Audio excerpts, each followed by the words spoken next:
Welcome back to my channel. তো আজকের mini blog হচ্ছে all about what I ate in a day.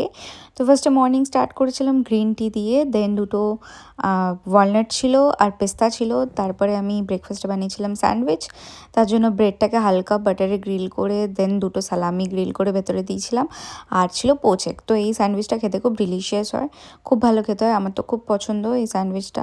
আর এটা হেলদিও, আর অনেকক্ষণ বেশ পেট ভর্তি থাকে, তো এটা একদম মাস্ট হ্যাভ ডায়েটের জন্য।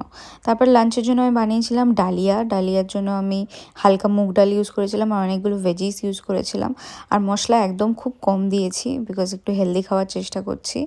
তো দেন আমি লাঞ্চের সময় শর্ট নিতে ভুলে গেছি। তো ফর ডিনার আমি বানিয়েছিলাম হচ্ছে ধোসা।